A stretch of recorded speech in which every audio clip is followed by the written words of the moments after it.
প্রথমে যে টার্মটা আমরা আজকে আলোচনা করব সেটা হলো টেকটনিক প্লেট। ঠিক আছে, অংশ।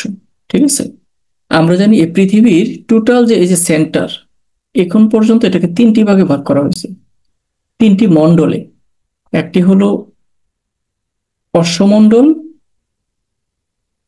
একটি হলো গুরুমণ্ডল, একটি হলো কেন্দ্রমণ্ডল। তো অশ্বমণ্ডল হলো উপরের যে অংশটুকু, যে আবরণের যে অংশটুকু, সেটা অশ্ব, তারপরে গুরু, তারপরে কি সেন্টার যেটা, ওটা হলো কেন্দ্রমণ্ডল। এই অশ্বমণ্ডলের সাথে আমাদের এই যে টেকটনিক যে প্লেট, সেটা সম্পৃক্ত। তো এখানে আমরা একটু দেখে আসি ওনারা কি বলছেন। প্লেট টেকটনিক একটি বৈজ্ঞানিক তত্ত্ব যেখানে পৃথিবীর অশ্বমণ্ডলের অনমনীয় খণ্ড বা প্লেট দিয়ে ভূত্বকের গঠন ব্যাখ্যা করা হয়। 1912 সালে জার্মান আবহাওয়াবিদ আলফ্রেড ওয়েগনার কন্টিনেন্টাল ড্রিফট নামক একটি তত্ত্ব উনি প্রেজেন্ট করেন। হ্যাঁ, একসময় তিনি বলেন যে একসময় সব মহাদেশ প্যানজিয়া নামক একত্রে ছিল। তো আমরা যদি হাতের কাছে একটা বেল পাই, মনে করেন এরকম একটা বেল, বেলটা গাছ থেকে যখন আমরা হাতে ধরে পারি তখন কিন্তু এটার কোথাও ফাটল থাকে না। কিন্তু এই বেলটা যদি উপর থেকে নিচে পড়ে যায় শক্ত কোনো কিছুতে, তাহলে দেখবেন যে এরকম ফাটল হয়েছে, মানে কিছু কিছু জায়গায় ফাঁকা হয়ে গেছে। হ্যাঁ, কিছু কিছু জায়গায় ফাঁকা রেক দেখা যাচ্ছে, আর কিছু জায়গায় কি ফাঁকা হয়ে যাচ্ছে। ঠিক আছে, তো এটাও এখানে এরকম বলছে যে একসময় কি ছিল, পুরো পৃথিবীটা কি ছিল, একটি মহাদেশ ছিল যেটা আলাদা কোনো পার্ট ছিল না। এটার নাম ছিল প্যানজিয়া। পরে পাতের নড়াচড়ায় কি হয়ে যায়, আলাদা হয়ে যায়। এই যে অংশগুলো, আলাদা আলাদা অংশগুলো, এগুলো একসময় একসাথে ছিল। ঠিক আছে, তো পরবর্তী সময় কি হয়ে গেছে, এগুলো একটু নড়াচড়ায় কি হয়ে গেছে, আলাদা হয়ে গেছে। পরবর্তী গবেষণায় আধুনিক প্লেট টেকটনিক তত্ত্ব তৈরি হয়। হ্যাঁ, এই তত্ত্ব অনুযায়ী দেখেন শিলামণ্ডল খণ্ডে বিভক্ত, যেগুলো গুরুমণ্ডলের তরল অংশের উপর ভাসমান অবস্থায় রয়েছে। প্রধান প্লেটগুলো হলো 7টি। তো দেখেন এই যে প্লেটগুলো, এগুলা কি, এই যে আমরা বলছিলাম যে অশ্বমণ্ডল আছে না, এই অশ্বমণ্ডল যে পুরো পৃথিবীর যে আপনার হলো অশ্বমণ্ডলটা আছে, এই যে অশ্বমণ্ডলটা, এটা হলো প্রধান হলো 7টি প্রধান প্লেটে বিভক্ত। মানে এরকম আপনার হলো টুকরা টুকরা 7টি অংশে বিভক্ত, কোনোটা ছোট, কোনোটা বড়, কোনোটা বাঁকা। ঠিক আছে, কোনোটা সমুদ্রের উপরে আছে, সমুদ্রের মাঝে, কোনোটা হলো আপনার স্থলভাগে। তো এই প্লেটগুলো একসময় কি ছিল, একসাথে ছিল, সেটা প্যানজিয়া ছিল। পরবর্তী সময় সেগুলো কি হয়েছে, আলাদা হয়েছে বা নড়াচড়া করে। আপনারা যদি এখানে একটু খেয়াল করেন, দেখেন, মনে করেন এটা একটা মোটামুটি স্থিতিশীল একটা অবস্থা আছে এটা, এই যে দেখেন। হ্যাঁ, দুইটা কি সমান্তরাল, দুইটা পাশাপাশি আছে। তো এখানে দেখেন এই যে পাওয়ার, এখানে কি এক ধরনের শক্তি উৎপন্ন হয়েছে। তো দেখেন এই প্লেটটা কখনো কখনো, এই যে এই প্লেটটা কি হয়ে যায়, দেখেন নিচের দিকে চলে আসে, একটা প্লেট আরেকটা প্লেটের নিচে চলে আসে। আবার আরেকটা প্লেট কি আরেকটা প্লেটের উপরে চলে যায়। আবার কখনো কখনো একটা পেছনে চলে আসে, আর এটা কোথায়, সামনের দিকে চলে যায়। মানে এই যে অশ্বমণ্ডলের যে আবরণ, ঠিক আছে, এই আবরণটাকেই, হ্যাঁ ঠিক আছে, আবরণের যে টুকরোগুলো, ঠিক আছে, যেগুলা হলো আপনার গুরুমণ্ডলের উপরে কি ভাসমান অবস্থায় আছে, এই টুকরোগুলোকে কি বলা হয়, টেকটনিক প্লেট বলা হয়। তো এই প্লেটটার উপরে যে তত্ত্বটা দেওয়া হয়েছে সেটা কি, হ্যাঁ, টেকটনিক প্লেট তত্ত্ব। তো পৃথিবীতে দেখেন, পুরো পৃথিবীতে মোট 7টি প্রধান এই প্লেট রয়েছে। তো এই প্লেটগুলো কি কি আমরা এখন একটু দেখবো। টোটাল হলো 7টি প্লেট। একটা হলো আফ্রিকান, একটা অ্যান্টার্কটিকা, একটা ইউরেশিয়ান, একটা ইন্দো অস্ট্রেলিয়ান, একটা উত্তর আমেরিকান, একটা প্যাসিফিক, আর একটা কি দক্ষিণ আমেরিকান প্লেট। এটা হলো মূল 7টি প্লেট। তো এই 7টি প্লেটের মাঝে, হ্যাঁ, তা আমরা যদি দেখি, দেখেন এই যে ইউরেশিয়ান যে প্লেটটা আছে না, এটা হলো প্যাসিফিক বা প্রশান্ত মহাসাগরীয় যে প্লেট। ঠিক আছে, এটা সবচেয়ে বৃহত্তম প্লেট হলো এটি। ঠিক আছে, তো এটা আপনার হলো, আর পরবর্তী আছে আপনার হলো দক্ষিণ আমেরিকান প্লেট, অন্যান্য যে প্লেটগুলো। তো দেখেন তিনটি টেকটনিক প্লেটের উপর অবস্থিত হয় বিশ্বে 20% ভূমিকম্প হয় জাপান। কারণ কি, আপনার যখন নাকি প্লেট বেশি থাকবে, ঠিক আছে, তো ওখানে কি আপনার নড়াচড়াটা বেশি হবে। তো নড়াচড়া বেশি হওয়ার কারণে আপনার ওই জায়গাতে ভূমিকম্প হবে। আর ওই প্লেসটাতে আপনার পড়ে গেছে হলো জাপান। তো এখানে পৃথিবীর যে ভূমিকম্প হয় সারা দুনিয়াতে, তার 20% ভূমিকম্প হয় জাপানে হয়। আর দেখেন এই প্লেটের কারণে কিন্তু, এই প্লেটের নড়াচড়ার কারণে কখনো কোনো কোনো স্পেস কি হয়ে যায়, দেবে নিচের দিকে চলে যায়। আবার কোনো জায়গা কি উত্থিত হয়, উপরে হয়, যেটা পর্বত রূপে আমরা দেখতে পাই।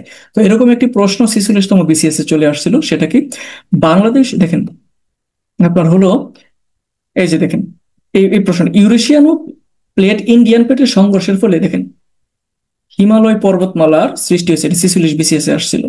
আবার অন্য কোনো পরীক্ষা চলে আসতে পারে যে তিব্বত মালভূমিরও এটার ফলেই সৃষ্টি হয়েছে। তো বাংলাদেশ, আমরা যখন নাকি যে দেশে যখন কখনো কখনো ভূমিকম্পের হালকা ঝাঁকুনি আসে, তখনই দেখবেন আপনারা বিভিন্ন যে আমাদের পত্রিকাগুলো আছে এবং বিভিন্ন টক শো এবং বিভিন্ন যে আপনার মিডিয়াগুলো আছে, ওখানে দেখবেন আপনার টেকটনিক প্লেট সম্পর্কে আলোচনা হয়। তো ওখানে দেখবেন আলোচনার ক্ষেত্রে তারা উল্লেখ করে দেখেন ইউরেশিয়ান প্লেট, ইন্ডিয়ান প্লেট এবং বার্মা প্লেটের, ঠিক আছে, এই তিনটা প্লেটের, হ্যাঁ, মাঝামাঝি থেকে আমাদের এই বাংলাদেশ। তো আপনাদের পরীক্ষায় কিন্তু এটা খুবই গুরুত্বপূর্ণ, যেহেতু আপনার এখন প্রায় ভূমিকম্পের একটা ঝাঁকুনি আসে এবং আমাদের বিশেষজ্ঞরা ধারণা করতেছেন যে অদূর ভবিষ্যতে আমাদের বাংলাদেশে এরকম আপনার হলো ভূমিকম্প হতে পারে। তো এটা কেন হতে পারে, কোন প্লেটের কারণে এটা হতে পারে? তো এটাই কিন্তু মূলত এই উত্তরটা, এটা একটু মনে রাখবেন যে মূলত হলো বাংলাদেশ কোন প্লেটে, ইউরেশিয়ান প্লেট, ইন্ডিয়ান প্লেট এবং বার্মা প্লেট, ঠিক আছে, এটা একটু মনে রাখলেই হবে। ঠিক আছে, আমরা দৈনন্দিন জীবনে কিন্তু এই শব্দটা অনেক উচ্চারণ করি, কি আপদ। ওকে, তো আপদটা আসলে কি? আপদ একটি অস্বাভাবিক ঘটনা। আমাদের দৈনন্দিন জীবনে এরকম অনেক অস্বাভাবিক ঘটনা ঘটে। সেটা হইতে পারে আপনার প্রাকৃতিক, সেটা হইতে পারে মানব সৃষ্ট বা কারিগরি ত্রুটির কারণে, ঠিক আছে, যা কি করে মানুষের জীবন ও জীবিকায় ভয়াবহ ক্ষতি সাধন করে। এটাকে কি বলা হয়? আপদ বলা হয়। তো আপদকে যদি আমরা বলি, মোটা দাগে দুই ভাগে ভাগ করা হয়েছে, ঠিক আছে, একটা হলো প্রাকৃতিক আপদ আর একটা কি মানব সৃষ্ট, মানে দুর্যোগ যাই বলি না কেন, একটা প্রাকৃতিক আর একটা কি মানব সৃষ্ট, দুই ভাগে। আর যদি বিস্তৃত ভাবে বলি, তাহলে আমরা এখানে কয়েকটি ভাগে ভাগ করবো। একটা হলো প্রাকৃতিক, আর একটা হলো পরিবেশগত, আর একটা মানব সৃষ্ট। এটার মাঝে একটা অনিচ্ছাকৃত মানব সৃষ্ট, এটা কি ইচ্ছাকৃত, আর কি স্বাস্থ্যগত আপদ, আর এটা কি জটিল আপদ। ওকে, তো দেখেন মূলত গুরুত্বপূর্ণ হলে যে প্রাকৃতিক যে আপদগুলো আছে না, এগুলো, এই প্রাকৃতিক আপদগুলা বাইরে যেগুলো আছে সেগুলো কি আপনার হলো আহ ঠিক আছে, প্রাকৃতিক আপদগুলোর বাইরে যেগুলো আছে সেগুলো কি মানব সৃষ্ট আপদ। এই চার্টটা আপনার একটু দেখে নেবেন কেমন। তো এখান থেকে কোয়েশ্চেন আসে, নিচের কোনটি প্রাকৃতিক দুর্যোগ বা নিচের কোনটি মানব সৃষ্ট দুর্যোগ, এরকম কোয়েশ্চেন চলে আসতে পারে, ঠিক আছে, বা জটিল দুর্যোগ বা আপদ। ওকে, তো আপদ আর হলো আপনার হলো দুর্যোগ যাই বুঝি প্রায় সেম আর কি, মানে একই অর্থ বোঝাচ্ছে আর কি, ঠিক আছে, মানে দুর্যোগের মানে আপদের একটা ক্লাসিফিকেশন হলো দুর্যোগ। তো আমরা এবার হলো পরে চলে যাব। দেখেন, প্রথমেই আমরা দেখবো হলো বাংলাদেশের যে প্রাকৃতিক দুর্যোগগুলো আছে, ঠিক আছে, নানান ধরনের দুর্যোগ আছে। তো বাংলাদেশ সরকার ঘোষিত দুর্যোগ আছে হলো 13টা, ঠিক আছে, এটা হলো দুর্যোগ ব্যবস্থাপনা ও ত্রাণ মন্ত্রণালয়ের, আপনি ওয়েবসাইটে যদি দেখেন তাহলে দেখবেন যে মোট দুর্যোগ আছে হলো 13টা। এর মাঝে হলো সর্বশেষ, এটা হলো সর্বশেষ, হ্যাঁ, সর্বশেষ করা হয়েছে কি এই বজ্রপাতকে সর্বশেষ দুর্যোগ হিসেবে চিহ্নিত করা হয়েছে, এবং প্রথমে চিহ্নিত করা হয়েছিল এই বন্যাকে। তো দেখেন আমাদের কিন্তু বর্তমান সময়ে আপনার যত দিন যাচ্ছে প্রতি বছর আপনার বজ্রপাতে অসংখ্য মানুষ মারা যাচ্ছে। তো এই বজ্রপাতে মানুষ মারা যাওয়ার পেছনে আমাদের যে দৈনন্দিন যে আবহাওয়া জলবায়ুর যে পরিবর্তন, এটা সবচেয়ে বেশি ভূমিকা পালন করতেছে, ঠিক আছে। তো আমরা আমাদের যে 13টা দুর্যোগ আছে এগুলোর নামটা একটু মনে রাখবো: বন্যা, খরা, ঘূর্ণিঝড়, জলোচ্ছ্বাস, টর্নেডো, নদী ভাঙন, আর্সেনিক দূষণ, ভূমিকম্প, সুনামি, অগ্নিকাণ্ড, অবকাঠামোগত বিপর্যয়, ভূমিধস এবং বজ্রপাত। এটা মনে রাখবো, কারণ এই যে বৃষ্টিপাত শুরু হয়েছে না, পাহাড়ি অঞ্চলে ভূমিধস হবে এবং মাঝে মাঝে বড় বড় বিল্ডিং গুলো কি হয়ে যায়, ধসে যায়, হ্যাঁ, বা কোনো ধরনের আপনার ব্রিজ ভেঙে গেল, এগুলো কি অবকাঠামোগত দুর্যোগ। অগ্নিকাণ্ড আমাদের দেশে এটা প্রায়শই ঘটে থাকে। সুনামি, এটাও কি ওই যে 2004 সালে বড় সুনামি হয়েছিল। তারপর দেখেন ভূমিকম্প, এটা একটা কমন। তারপর আর্সেনিক দূষণ, এটা নিয়ে এটা আমাদের ম্যাক্সিমাম টিউবওয়েলে বাংলাদেশের আছে। নদী ভাঙন, এটা তো একদম বড়, বাংলাদেশের প্রতি বছর লক্ষ লক্ষ লোক নদী ভাঙনের কবলে পড়ে এবং সবচেয়ে বেশি নদী ভাঙে হলো যমুনা নদী, এটা একটু মনে রাখবেন। সবচেয়ে বেশি ভাঙে হলো যমুনা নদী এবং সবচেয়ে বেশি ভাঙনপ্রাপ্ত উপজেলা হলো নড়িয়া, শরীয়তপুরের। এটা একটু মনে রাখবেন, পরীক্ষায় আসছিল আপনার 43তম বিসিএস প্রিলিতে। তারপর দেখেন টর্নেডো, হ্যাঁ, টর্নেডো হয়, এটাও কি স্থলজ ঘূর্ণিঝড় যাকে বলে আর কি। তারপরে জলোচ্ছ্বাস, ঘূর্ণিঝড়ের সাথে জলোচ্ছ্বাস সম্পর্কিত ঘূর্ণিঝড়। তারপরে আছে খরা, উত্তরবঙ্গে এটা হয়। আর বন্যা তো এটা তো প্রতি বছরই হচ্ছে আর কি। ওকে, তো আমরা এবার পরের আলোচনায় গেলাম।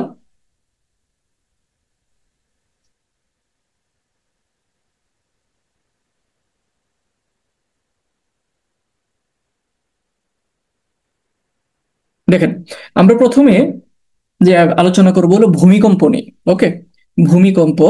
তো এটা সহজ ভাষায় যেটা হলো, এই যে ভূমি, এটার যে মনে করেন এটা যদি কাঁপে এরকম, ঠিক আছে, তো এটা কি ভূমিকম্প, ভূমির যে কম্পন সেটাকে কি বলে, ভূমিকম্প বলে। যে ভূমির কম্পন হয় সেটা আমরা জানি, কিন্তু কেন হয় সেটা অনেকে জানি না। তো এটা মানে হলো দেখেন, ভূত্বকের একটা আকস্মিক আন্দোলন, তাকে কি বলে, ভূমিকম্প বলে। এটা কয়েক সেকেন্ড থেকে কখনো কখনো কয়েক সেকেন্ড স্থায়ী হয়, কখনো একবার, কখনো একাধিকবার। হ্যাঁ, ওর পুনরায় যে কম্পনটা হয়। আমাদের রিসেন্ট আপনার হলো ইয়েতে, আপনার এই যে মিয়ানমার এবং হলো থাইল্যান্ডে ভূমিকম্প হয়েছে। তো আপনারা একটু ওই ডেটটা একটু মনে রাখবেন, ঠিক আছে? আমি মনে নেই স্লাইডটা তো করার সময় ডেটটা দেওয়ার জন্য, এটা পরীক্ষা আসতে পারে। থ্রি স্টার এই অংশটা যারা ক্লাস করতেছেন একটু লিখে রাখেন খাতায়, যে রিসেন্ট যে ভূমিকম্পটা হয়েছে আপনার মিয়ানমার এবং থাইল্যান্ডে অনেক বড় ভূমিকম্প হয়েছে।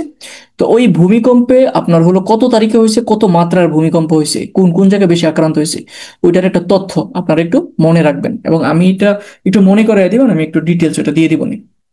ঠিক আছে, দেখেন, এটি পূর্ব সতর্কতাবিহীন, এই লাইনটা পরীক্ষায় আসছে। আকস্মিক কম্পন, ভূ অভ্যন্তরের যে স্থানে ভূমিকম্প উৎপত্তি হয়, মানে মনে করেন এটা কি, এটা পৃথিবী, মনে করেন এখানে কম্পনটা হচ্ছে, তো এটাকে কি বলে, সেন্টার।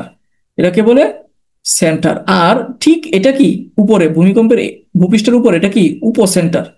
হ্যাঁ, এটা হলো উপকেন্দ্র বলে এটাকে। ঠিক আছে, তো এখানের চেয়ে এই উপকেন্দ্রে কিন্তু আপনার কাঁপন সবচেয়ে বেশি হবে।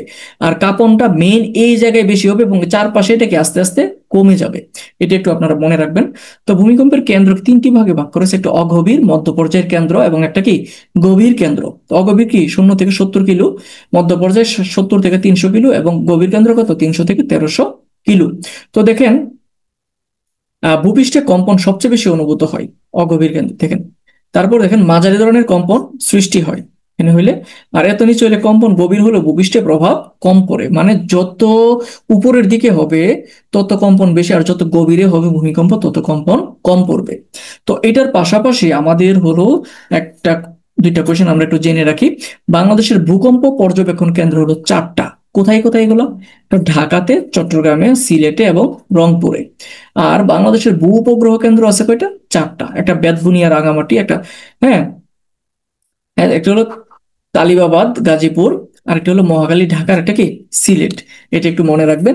এই যে এই অংশটুকু আছে না, এখান থেকেও আপনার যদি ভাগ্য ভালো থাকে এই পাতাটা থেকে একটা কোয়েশ্চেন একটু কমন পেয়ে যেতে পারেন, কারণ এই ধাঁচের কোয়েশ্চেন গুলোই মূলত হচ্ছে বিসিএস। ওকে, তো দেখেন আমরা এবার পরে যাই। তো ভূমিকম্প অঞ্চলে যে বিভক্তি, ঠিক আছে, তো আমরা আগে এখানে একটু জেনে আসি। দেখেন, ভূমিকম্প অঞ্চলে এখানে একটা কনফিউশন আছে। কনফিউশনটা কি আপনারা এখনই জানতে পারবেন এবং এটার উত্তরটা কি হবে।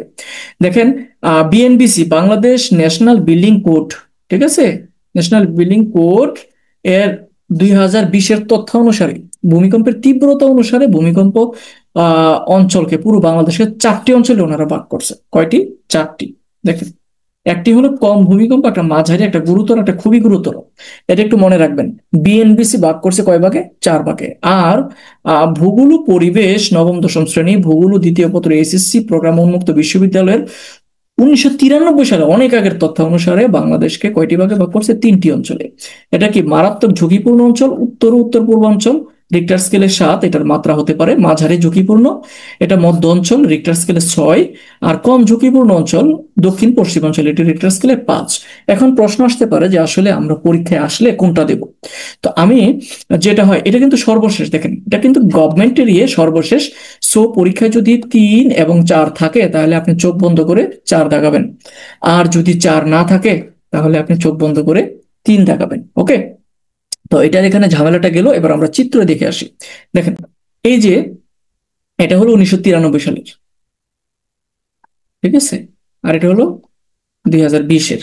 দেখেন এখানে কয়টা ভাগ করছে? একটা। এটা হলো সবচেয়ে আপনার হলো আহ আপনার দেখেন এখানে কি বলছে, ঝুঁকিপূর্ণ যে অঞ্চল, রেড কালার।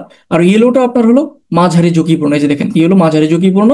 আর এই অঞ্চলটা যেটা, এটা হলো কম ঝুঁকিপূর্ণ। ওকে, এটা হলো 1993 3 ভাগে ভাগ করছে, আর 2020 ভাগে 4 ভাগে। দেখেন এটা কি সবচেয়ে বেশি ঝুঁকি, হ্যাঁ, এটা হলো এর চেয়ে একটু কম ঝুঁকি, এটা কি আরো কম, আর এটা একদম কম। ঠিক আছে, এই দেখেন এই 4টা অঞ্চল। ওকে, এই 4টা অঞ্চলে ভাগ করছে, এটা একটু মনে রাখবেন আপনারা। তো এই চারটা, তিনটা বা চারটা যদি আসে তাহলে আপনারা অবশ্যই তিনটা না দিয়ে আপনার উত্তর করবেন হলো চারটা। এটা মনে রাখবেন।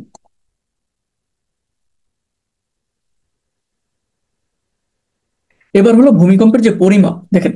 ভূমিকম্প পরিমাপ করতে সবচেয়ে প্রচলিত যন্ত্র হলো রিক্টার স্কেল। ভূঅভ্যন্তরের সৃষ্ট কম্পনের ঢেউ রেকর্ড করে সিসমোমিটার, যার রেখাচিত্রকে বলে সিসমোগ্রাফ, এই তথ্য বিশ্লেষণ করে রিক্টার স্কেলে ভূমিকম্পের মাত্রা নির্ধারণ করা হয়। ভূমিকম্পের যে মাত্রা, এটা কি তীব্র নাকি মাঝারি নাকি স্বল্প, এটা নির্ধারণ করে হলো রিক্টার স্কেল।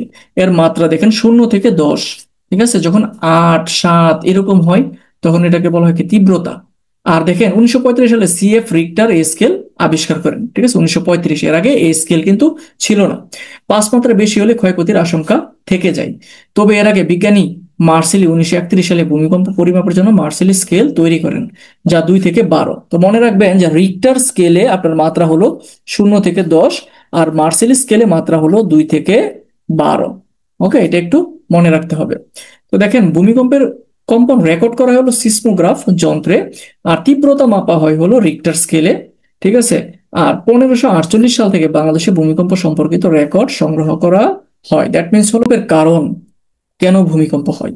তো ভূমিকম্পের বেশ কিছু কারণ আছে, তার মাঝে কয়েকটা কারণ হলো পাত সঞ্চালন।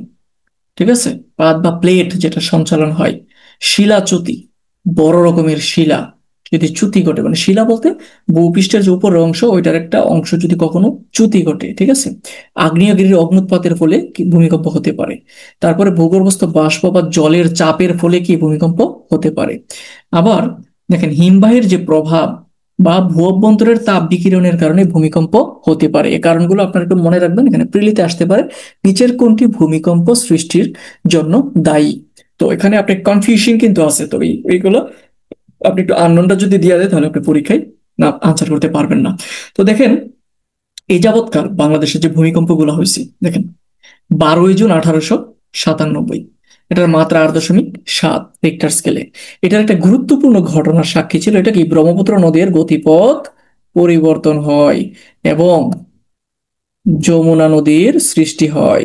46তম প্রিলিতে কোয়েশ্চেনটা ছিল নিচের কোনটি নবীনতম নদী। তো অন্য যে নদীগুলো ছিল একটা আননোন নদী ছিল, সবাই ওটা আনসার করছে, কিন্তু অ্যাকচুয়াল কিন্তু 1897 সালে কিন্তু আমাদের এই অঞ্চলে যে যমুনা নদীটা আছে এটা কিন্তু সৃষ্টি হয় 1897 সালে। তো এটা কেন হয়, এই যে যে 8.7 মাত্রার যে ভূমিকম্পটা হয়েছিল ওইটার কারণে ব্রহ্মপুত্রের নদীর গতিপথ পরিবর্তন হয়ে ওইটা যমুনা নাম ধারণ করে ওই অঞ্চলে প্রবাহিত হয়।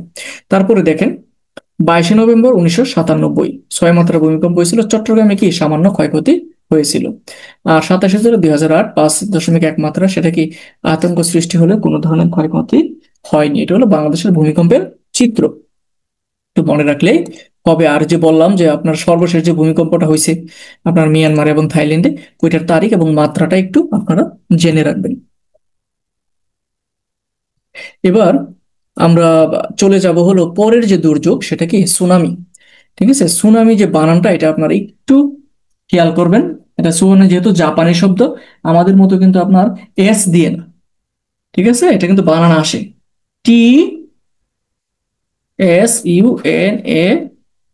TSUNAMI, টি দিয়ে শুরু, এটা একটু অনেকে ভুল করে। ওকে, তো সুনামি বানানটা কিন্তু এরকম দেখেন, সুনামি জাপানি শব্দ যার অর্থ হারবার ওয়েভ বা পোতাশ্রয়ের ঢেউ, মানে সমুদ্রের তীরবর্তী যে ঢেউ ওইটা কি পোতাশ্রয়ের ঢেউ।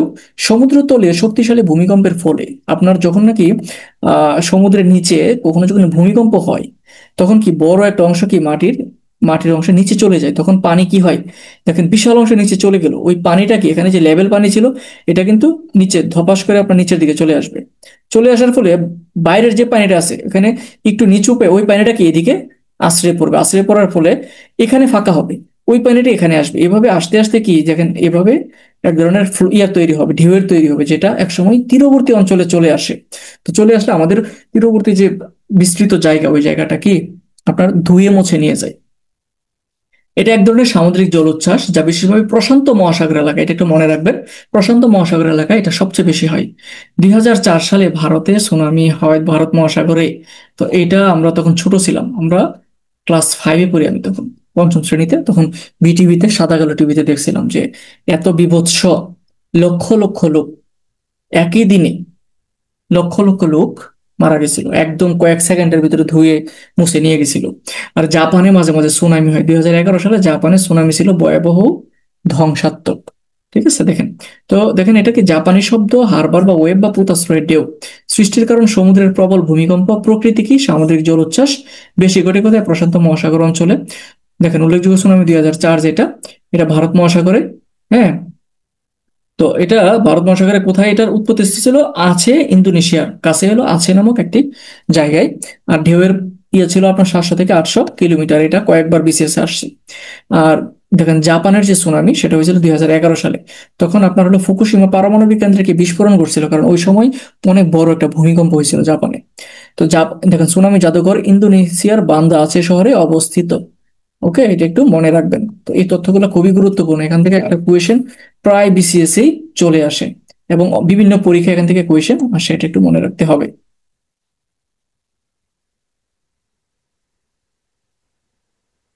এবার আমরা দেখব যে বন্যা, ঠিক আছে, যেটার সাথে আমরা প্রতিনিয়ত বসবাস করি।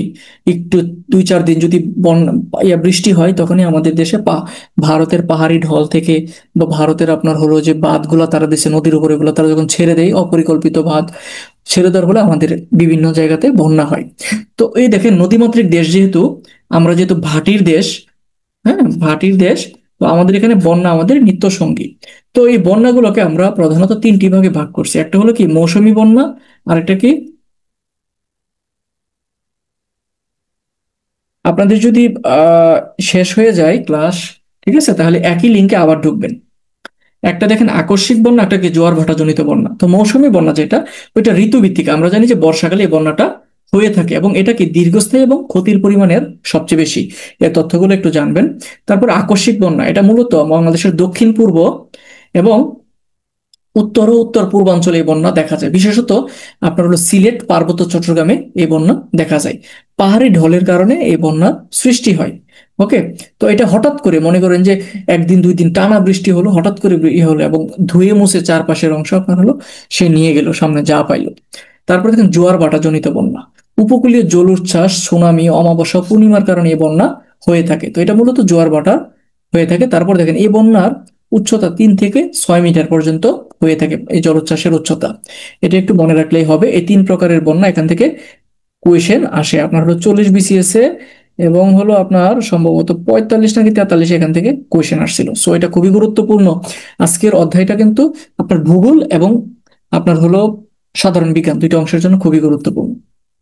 তারপরে আমরা পরের অংশে যাই। দেখেন, বন্যা সম্পর্কে আমরা একটু বিস্তৃত আলোচনা করব। দেখেন, 1954 সালের আগে খুব বেশি বন্যা দেশে হতো না। 1954 থেকে 2024 সাল পর্যন্ত যে বিখ্যাত যে বন্যাগুলো, তার মাঝে হলো 74-এর বন্যা, 78-এর, 84, 88, 98 এবং 2004 সালের যে বন্যা। ঠিক আছে, তার মাঝে হলো 1998 সালের যে বন্যাটা ছিল সবচেয়ে বেশি দীর্ঘস্থায়ী এবং সবচেয়ে বেশি এলাকা প্লাবিত হয়েছিল। এই অংশটা আপনার 40তম বিসিএস এ আসছিল এই প্রশ্নটা। ওকে, তো দেখেন, তো বন্যা নিয়ন্ত্রণের জন্য বাংলাদেশ সরকার দেখেন এফসিডিআই নামক একটি প্রকল্প নিছে। এটার মানে কি, ফ্লাড কন্ট্রোল, হ্যাঁ ড্রেনেজ এবং কি ইরিগেশন। তার মানে হলো এর কাজ হলো বন্যা নিয়ন্ত্রণ করবে, পানি নিষ্কাশন করবে এবং পানি সেচের ব্যবস্থা করা। হ্যাঁ, এটা মূলত হলো 1964 সালে এটাকে এটার কাজ ধরে, এবং 70-এর দশকে এটা বাস্তবায়ন শুরু হয়। ঠিক আছে, তো দেখেন, এই প্রকল্পের জন্য আমাদের যে বরেন্দ্র অঞ্চল আছে না, এটা ব্যাপক ক্ষতিগ্রস্ত হয়েছিল এই এফসিডিআই প্রকল্পের জন্য। ওকে, তো এইটার কারণে দেখেন, এটা কিন্তু আপনার 37তম বিসিএস এই প্রশ্নটা চলে আসছিল। তো এইগুলো একটু খুঁটিনাটি একটু যদি পড়েন, তাহলে এখান থেকে দেখবেন যে প্রশ্ন সুন্দর কমন পড়ে গেছে। তো বন্যা নিয়ন্ত্রণের জন্য আমাদের দেশে কিছু বাঁধ আছে। এগুলো কি, একটা হলো তিস্তা বাঁধ। এটা হলো বাংলাদেশের সর্ববৃহত্তম বাঁধ। এটা কোথায়, 1990 সালে এটা নির্মিত হয়। এটা লালমনিরহাট জেলার তিস্তা নদীর উপরে এই বাঁধ দেওয়া হয়েছে। হ্যাঁ, তারপর দেখেন বাকলেন্ড বাঁধ, এটা হলো বুড়িগঙ্গা নদীর উপরে 1864 সালে এই বাঁধ নির্মাণ করা হয়, মানে ইংরেজ আমলে। তারপর উপকূলীয় বাঁধ, উপকূলীয় 14টি জেলাকে জোয়ারের বন্যার হাত থেকে রক্ষার জন্য। কারণ আপনারা জানেন কি না, যারা নাকি উপকূলীয় এলাকায় বসবাস করে, তাদের কিন্তু শুধু জোয়ারটাই কিন্তু, বন্যাটাই কিন্তু বড় ফ্যাক্ট না। বড় ফ্যাক্ট হলো এই পানি যখন নাকি লোকালয়ের দিকে চলে আসে কৃষি কৃষি জমিতে, তখন এই পানিতে কি থাকে, প্রচুর লবণ। এই লবণ আমাদের এই যে নর্মাল যে ফসলগুলো আছে, লবণ অসহিষ্ণু যে ফসলগুলো আছে, আমাদের জেনারেল যে ফসলগুলো, ওইগুলোকে মেরে ফেলে। যা আমাদের কৃষকরা অনেক ক্ষতিগ্রস্ত হতো। ওইটার জন্য এই যে এই উপকূলীয় যে বাঁধ, ওইটা গভর্নমেন্ট উদ্যোগ নিছে এবং এটা কি তৈরি করছে, মানে 14টা জেলায় যাতে এই উপকূলীয় যে জলোচ্ছ্বাসের পানি বা জোয়ার ভাটার পানি যাতে, জোয়ারের পানি যাতে না ঢুকতে পারে। তো আমরা এবার পরে দেখব ঘূর্ণিঝড়, এটা খুবই গুরুত্বপূর্ণ, এখান থেকেও নিয়মিত কোয়েশ্চেন হয়। ঠিক আছে, তো এই অধ্যায় থেকে আপনার হলো ঘূর্ণিঝড়, তারপর হলো ভূমিকম্প, তারপরে আপনার হলো বন্যা, এই তিনটা টপিক সবচেয়ে বেশি গুরুত্বপূর্ণ। তো দেখেন ঘূর্ণিঝড়টা কি, ঘূর্ণিঝড় ইংরেজি হলো সাইক্লোন। এটা গ্রিক শব্দ কাইক্লোস থেকে আসছে, এটা মনে রাখবেন, ঘূর্ণিঝড় হলো গ্রিক শব্দ থেকে আসছে, কাইক্লোস থেকে। তার মানে হলো কয়েল অফ স্নেকস, মানে সাপের ফনার মতো যে পেঁচায়া থাকে, ঠিক আছে, সাপের কুণ্ডুলি। দেখেন সাইক্লোন স্যাটেলাইট ছবি থেকে দেখা যায় প্রবল গতিসম্পন্ন বাতাস কুণ্ডুলির আকারে ঘুরপাক খাচ্ছে। নিম্নচাপ জনিত কারণে যখন প্রচন্ড গতিবেগে ঘূর্ণনের আকারে বাতাস প্রবাহিত হয় তাকে সাইক্লোন বা ঘূর্ণিঝড় বলে। এখন আপনাদের প্রশ্ন জাগতে পারে অ্যাকচুয়ালি আসলে ঘূর্ণিঝড়টা কিভাবে সৃষ্টি হয়। তো আমি আপনাদেরকে বলি যে মনে করেন ঘূর্ণিঝড়ের জন্য একটা তাপমাত্রা লাগে, সেটা 26 দশমিক, কোথাও 26.5 আছে আর কোথাও 27 ডিগ্রি আছে। ঠিক আছে, এই দুইটার যে কোনো একটা পরীক্ষা আসলে দিয়ে দিবেন। এটা মনে হয় রিসেন্ট কোন একটা বিসিএস আসছিল কত ডিগ্রি তাপমাত্রা লাগে। তো ওই তাপমাত্রাটা যখন হয় তখন ওইখানের কি হয়, ওইখানের যে বাতাস আছে না, বাতাসটা কি হয়, হালকা হয়ে গরমে উপরে উঠে যায়। ফলে এই জায়গাটা কি হালকা হয়ে যায় না, লঘু চাপের সৃষ্টি হয় এখানে। ঠিক আছে, অল্প চাপ, ফাঁকা হয়, ফাঁকা বাতাসটা পূরণ করার জন্য এদিক থেকে বাতাস কি হয়, ঝড়ের বেগে ছুটে আসে ফাঁকা জায়গা পূরণ করার জন্য, এসে এখানে কি হয় এই জায়গাটা ফিল আপ করে। তো এখান থেকে কিন্তু পরপর বাতাসগুলো আসে, আসার পর এখানে একটা ঘূর্ণির সৃষ্টি হয়। ওই ঘূর্ণিটা করে কি আপনার হলো পানিটাকে কি করে, সে সেন্টার করে, সেন্টার করে এদিক এভাবে এরকম এরকম ঘুরতে থাকে এবং এটার সাথে আপনার জলীয় বাষ্প যুক্ত হয়।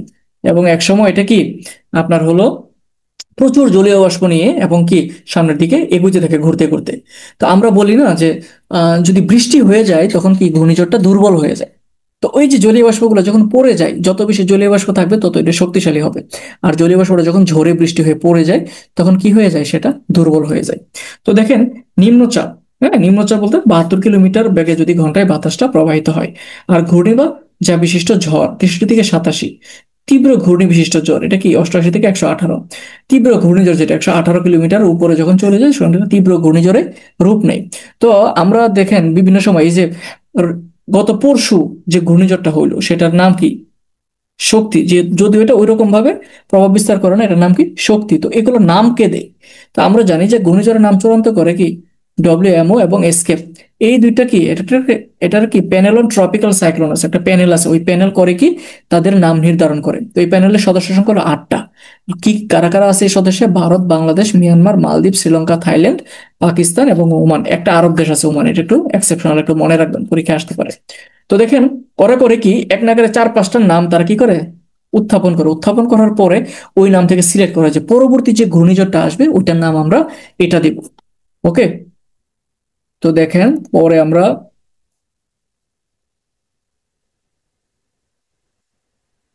যাই, ঘূর্ণিঝড় সম্পর্কে কিছু গুরুত্বপূর্ণ তথ্য আমরা দেখব। দেখেন আমরা একটু আগে বলছিলাম যে তাপমাত্রা লাগে 26.5 বা 27 ডিগ্রি সেলসিয়াস।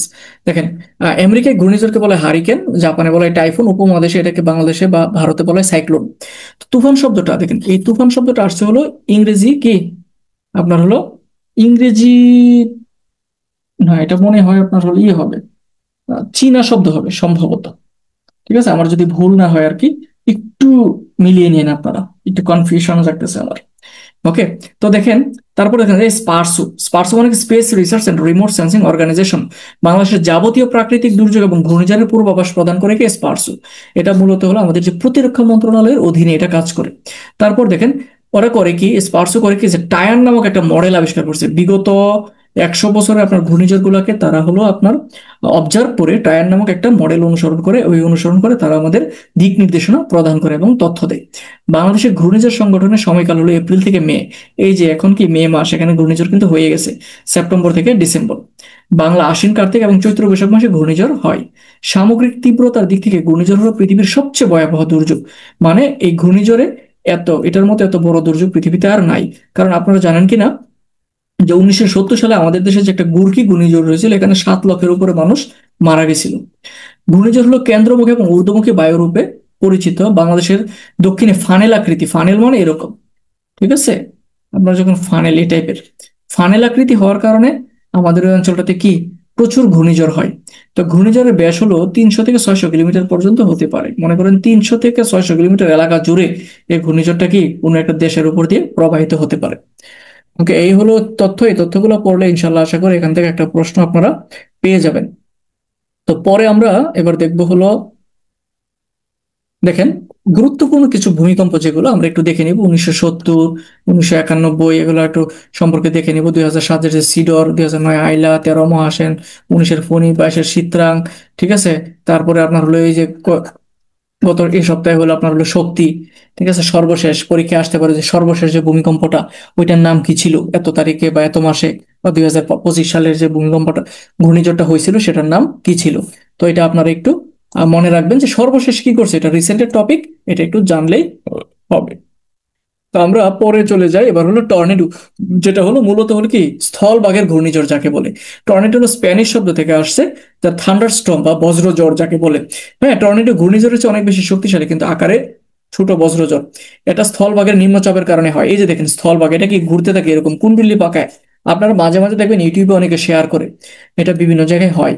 তো এটা টর্নেডো। তো এটা অল্প সময় স্থায়ী হয়, 10 থেকে 12 মিনিট। তো 1967 সাল, 60-এর দশকে আপনার হলো নারায়ণগঞ্জের ওই এলাকাটাতে, আপনার হলো ড্যামরা, নারায়ণগঞ্জের ওই এলাকাতে এরকম একটা টর্নেডো হয়েছিল। তো এটার সাথে কি সাধারণত বজ্রপাত, বিদ্যুৎ, প্রচুর বৃষ্টি ও হাতির গর্জনের মতো এটা কি শব্দ শোনা যায়। এটা খুব বেশি গুরুত্বপূর্ণ না, তাও একটু দেখে যাবেন। তারপর আমরা দেখবো এবার বজ্রপাত। ঠিক আছে, বজ্রপাত কয় নাম্বার দিছে? 27 নং। ঠিক আছে, সরি, 13 নম্বর দুর্যোগ আমাদের বর্তমানে। এটার পরিমাণ প্রচুর পরিমাণে কি বেড়ে যাচ্ছে বজ্রপাত। তো বজ্রপাত